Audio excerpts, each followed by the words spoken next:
imagine that I'm a senior manager in a medium-sized organisation, and I'm wondering whether a PMO is something that we should be considering. How would I go about assessing my organisation to see whether indeed a PMO is a sensible solution? Well, I think the first thing you should do is understand the full range of potential of a PMO. There are many types of PMO, many models of PMO. You can start small, you can start big. It can be a departmental or an enterprise. Then secondly, you need to understand why. Why are you doing this? What are the important drivers? Are your projects suffering? You want to try to resolve that? Are you trying to stretch new projects into a new area, product development, a new factory or something? What is it that's driving this need? And then create the right PMO for that particular task ahead. Right. So you could conceivably have a PMO for a certain type of project. If you had one end of your portfolio of projects, you had quite innovative projects, you might have a PMO for them. And there wouldn't be any tension between other parts of the business? You can have everything from a virtual PMO to a temporary PMO. There are many styles of that. You can create a PMO for a major, maybe you've got a brand new product line that's coming out that requires a new manufacturing base, etc. in a Far Eastern country perhaps. You might well create a program activity supported by a PMO for that purpose, and when it's up and running, the PMO finishes. If you've got other PMOs inside the organisation, then they need to be connected in some way. For two reasons. One is that you don't want the competitive side of things coming out, and you don't want duplication. Sure.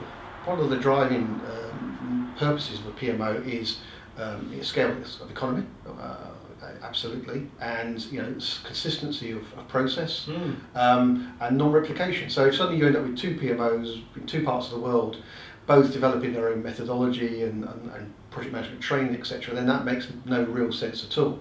It should all be built on at least one core foundation, perhaps with variances according to as you suggested. Maybe there's a very innovative part of the business.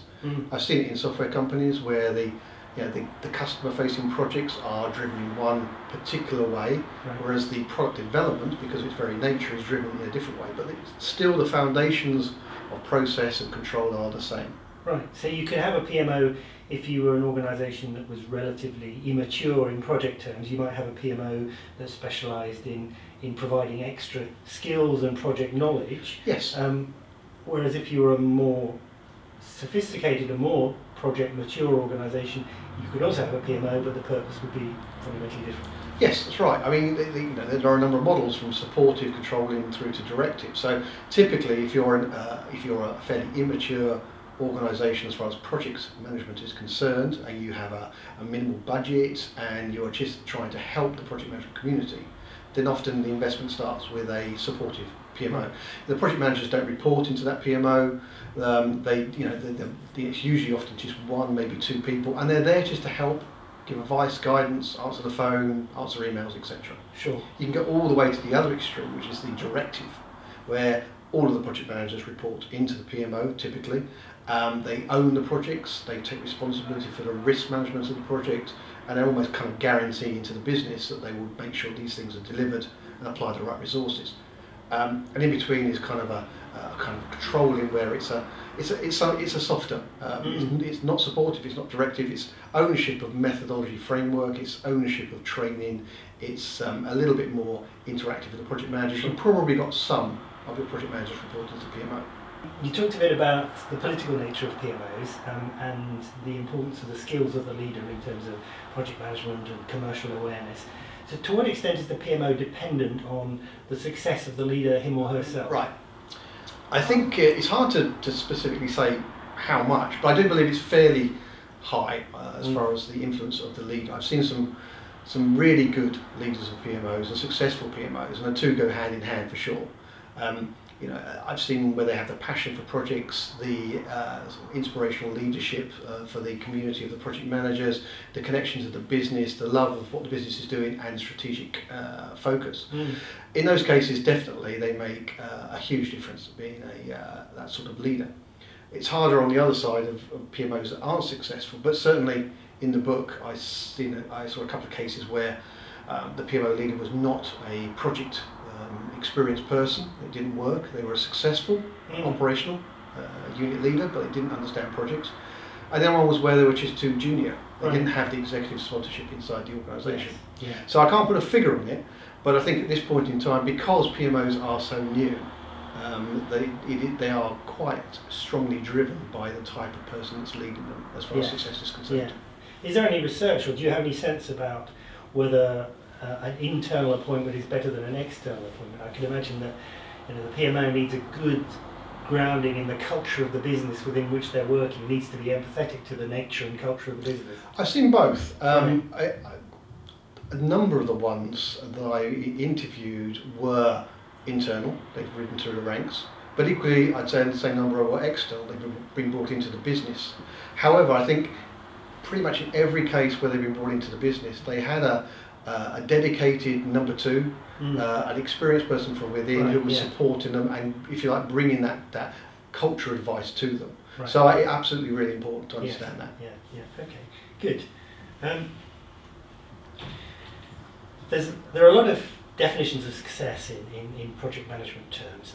Do you think that a PMO has a role beyond the organisation itself in terms of championing project management and the success of project management? And if so, how can they do that? I think there are many ways. I mean, a PMO can widen its reach in many directions. One is the area of benefit realisation, benefit management, which is traditionally outside of the scope of the responsibility of the project manager. But if the project managers and the projects report into the portfolio, which reports into the PMO, and the PMO is connected to strategic activity, then there has to be some sort of connection to benefit management. Secondly, another big topic that I'm keen on is the area of sponsorship projects. Sure. And sadly, there is a gap, a weakness in the marketplace right now of experienced sponsors, and the PMO again can kind of try and fill that gap as well. The danger, of course, is that if you're trying to do many things on many fronts, that you will fail. So a good PMO leader needs to understand where they put their efforts in. But there is so much opportunity inside many organisations that a PMO can really become a very influential and a really exciting place to be. I think it's a great job right now being head of a PMO. Projects are a medium that organisations use to drive change. How does the PMO itself adapt to changing circumstances? So if there's a particular financial circumstances or other circumstances, how does the PMO adapt? Well, the first thing it's got to understand and be connected to what's changing. Again, I think that's one of the reasons some PMOs fail, is because these things do change. The direction, the sort of influence and demands of the business change, and unfortunately the PMO just focuses down on the individual projects and doesn't really appreciate that. So the first thing is to be connected and understand these things. This is the direction of the business. I think then it comes back down a lot to the leader of the PMO to lead the team in the right direction, to bring on resources, to move resources accordingly, to have the right level of experience, to take them on that journey. I certainly think anybody who's leading the PMO should always think this is not a job for life, certainly. I don't believe most people who would lead a PMO would think that way, but it is not a job for life. The chances are that they are not going to hand over to the next PMO manager and that will go on to the next generation or anything like that. PMOs are here for a point in time, and they're doing an increasingly good job at this point in time, but they do need to be flexible, they do need to adapt, and they will almost undoubtedly change in their format as time goes on. That's interesting, and that suggests that they have elements of the business as usual organisation about them, but also elements of the project with a defined life. Yeah, I mean, they're unique, and that was one of the great comments I got. I mean, if you imagine, when you write a book, project managers and directors and program managers will happily respond to a survey. C-level executives aren't so keen, so it's harder to get good comments or input. But I had one, and that's exactly how the executive described it. He said, "This is a unique unit inside my organisation because it's focused on operational and also strategic intentions, and that's special. That's a very, if you get it right, it's an incredibly exciting and influential place to be." Good. Peter, you talk very enthusiastically about PMOs, yes. But I'm going to ask you what your prognosis is for the future. are they here to stay, or is this something that, as with project and program methodology, will change and in a year or two's time we'll no longer be talking about? Well, they have the wonderful advantage of nobody really knows what PMO stands for, so they can cover anything. I believe that they are here for some time, but they will inevitably change. I don't think they would disappear completely. There's discussion around, will they become, will there eventually be a C-level project executive, CPO? That'd be a great title for someone at some point in time. In which case the project community will in some way report in through that, just like the IT departments report up to the CIO. So I kind of, if I have to say anything, that's the general direction I think it will go in.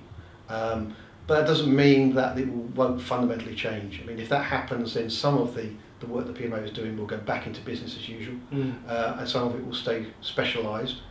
Added to that, of course, we're getting a new generation of people coming into the business who have a formal education. Right. Many of us who've been around a long time, we refer to ourselves as the accidental project managers. Well, we're entering the generation of the non-accidental project manager. And so some projects can be handled as normal part of their management duties, operational activities, business as usual, projects as usual.